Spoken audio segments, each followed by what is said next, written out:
మౌనంగా ఉన్నావంటే బాధ లేదనా, కోపం రాదనా? ఈ రోజుకి కూర్చొని చూడండి ఏం మాట్లాడుతున్నారో వాళ్ళు. ఆయన వాళ్ళ లాయర్ అంట, ఆయన ఎవరు, ఏజీపీ అంట, పొన్నవోలు సుధాకర్ రెడ్డి గారు తిరుమల లడ్డుపై ఢిల్లీలో చేసిన కామెంట్ నా దృష్టికి తీసుకొచ్చారు. ఇలాంటి సెన్సిటివ్ సమయాల్లో ఎయిదర్ మౌనం మంచిది, మౌనం దాటి పొగరుగా మాట్లాడటం, నన్ను పచ్చి బూతులు తిట్టినా, నన్ను వక్రీకరించినా, నన్ను రోడ్డు మీదకి లాగిన నేను ఎప్పుడు మౌనంగానే ఉన్నా. కానీ వైసీపీని నాయకులు, విమర్శించే నాయకులు ప్రత్యేకంగా చెప్తున్నాం, సనాతన ధర్మాన్ని జోలికి రాకండి. తప్పు జరిగితే తప్పు జరిగిందని ఒప్పుకోండి, లేదా మాకు సంబంధం లేదని చెప్పండి. అంతేగాని మళ్ళీ అడ్డగోలుగా మాట్లాడితే ఎవ్వరం క్షమించం. ఇక్కడ మీరు కూడా హిందువులే, పొన్నవోలు సుధాకర్ రెడ్డి గారు మీరు హిందువులే. నోటికొచ్చినట్టు మాట్లాడకండి. తమాషాలుగా ఉందా మీకు? సరదాలుగా ఉన్నాయా? మొన్నటికి మొన్న ప్రకాష్ రాజ్ గారు మాట్లాడారు నా మీద. అరే నేను మాట్లాడుతుంది ఒక హిందువులు అపవిత్రం గురించి మాట్లాడుతున్నాను. ఇందులో ప్రకాష్ రాజ్ గారికి సంబంధం ఏంటి? ఇందులో నేను ఇంకొక మతాన్ని నిందించానా? ఇస్లాంని నిందించానా? క్రిస్టియానిటీని నిందించానా? అపవిత్రం జరిగింది, ఇలా జరగకూడదు, ఫుడ్ అడల్టరేషన్ జరిగిందని మాట్లాడుతుంటే దీన్ని గోల చేయకూడదంట. అంటే తప్పు జరిగినప్పుడు మాట్లాడకూడదా? ఒక అపవిత్రం జరిగితే మాట్లాడకూడదా? దేవతా విగ్రహాలను శిరచ్ఛేదం చేస్తే మాట్లాడకూడదా? ఏం ఏం పిచ్చి పట్టింది ఒక్కొక్కళ్ళకి? ఎవరి కోసం మాట్లాడుతున్నారు మీరు? ప్రకాష్ రాజ్ కూడా చెప్తా ఉన్నాను, నాకు మీరంటే గౌరవం, I have extreme respect for you.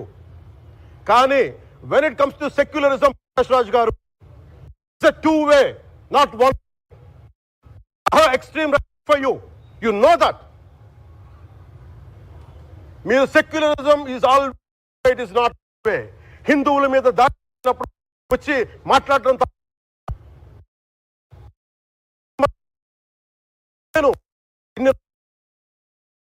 మంది కౌలు రైతులకు ఇచ్చాను, ఎంతమంది ముస్లిం ఇస్లాం రైతాంగానికి ఇచ్చాను నేను.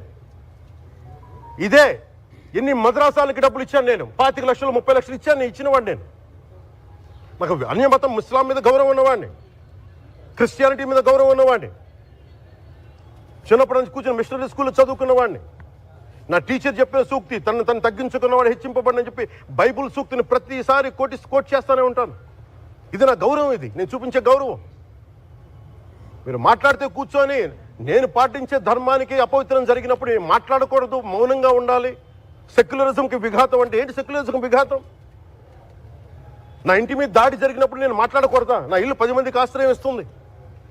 నా సనాతన ధర్మం అన్ని ధర్మాలకి ఆశ్రయం అయితే దానికి దాడి జరిగినప్పుడు, దాని మీద అపవిత్రం జరిగినప్పుడు దానికి కూడా మాట్లాడకూడదంటే ఏం మాట్లాడాలి మీతోటి? Prakash Raj garu, you have to learn your lessons. I respect you.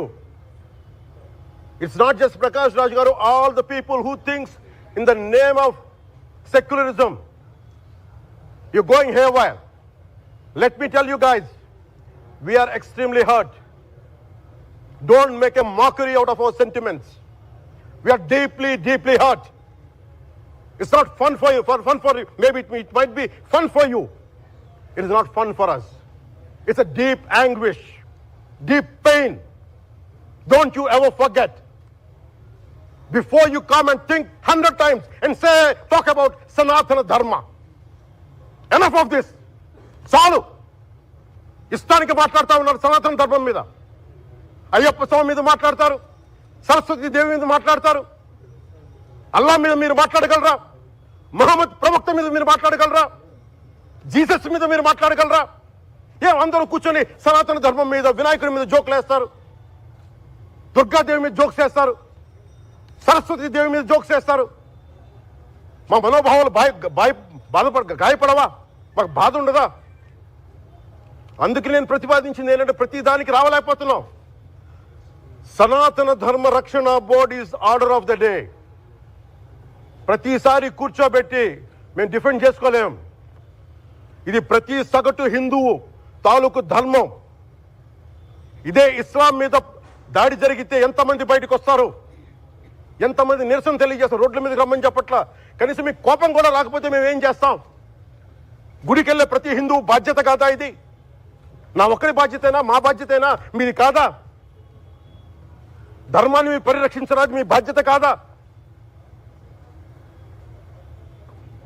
ఈయన పొన్నవోలు సుధాకర్ రెడ్డి గారు మాట్లాడేది, పంది కొవ్వు చాలా ఖరీదైంది, ఆ కొవ్వు లడ్డు నెయ్యితో ఎలా కలుపుతారు?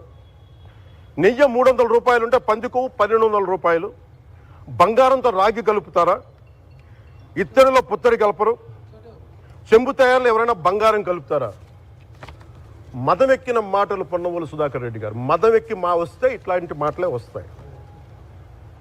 మీరు నా మీద కోర్టులో కేసులు వేసుకుంటారో ఏమి చేసుకుంటారో చెప్తా. మీరు ఏజీపీలు కదా, మీ దగ్గర వేల కోట్ల డబ్బులు ఉన్నాయి కదా, వేసుకోండి కోర్టులో, చెప్పండి.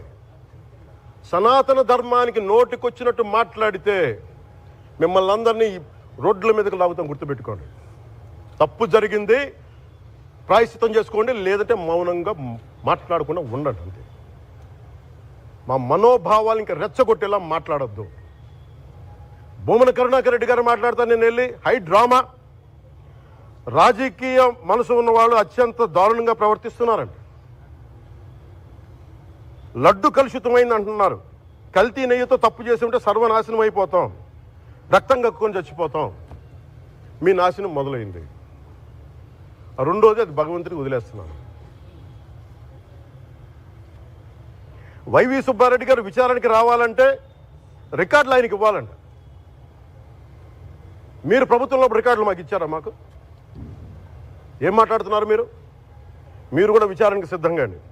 అసలు ఈవో ధర్మారెడ్డి గారు, ఆ మనిషి గాయబ్, ఈ రోజు దాకా లేడు ఆయన. ఈరోజు దాకా మళ్ళీ కనిపించలా. ధర్మారెడ్డి గారు, నేను మిమ్మల్ని చూశాను ఆ రోజున. నేను దర్శనానికి వచ్చినప్పుడు మీరు అందరూ ఎలా ప్రవర్తించారో నాకు తెలుసు, నేను చూశా. తిరుమలని ఇష్టారాజ్యంగా చేశారు, అది వ్యాపార కేంద్రంగా చేశారు, ఆధ్యాత్మిక కేంద్రం నుంచి పర్యాటక కేంద్రంగా చేశారు అది.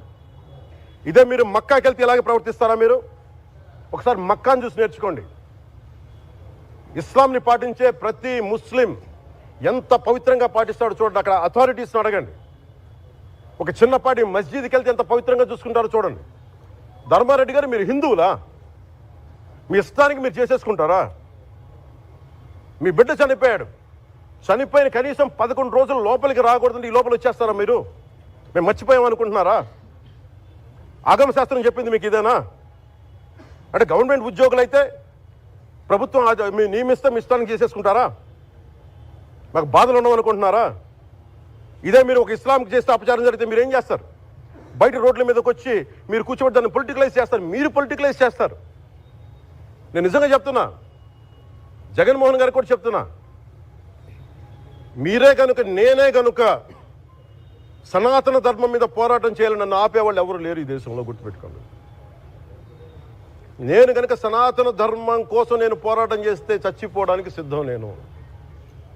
కానీ నేను అక్కడ దాకా తీసుకెళ్ళిన విషయాలు, దానికి నిదర్శనమే రామతీర్థ రాముల వారి విగ్రహం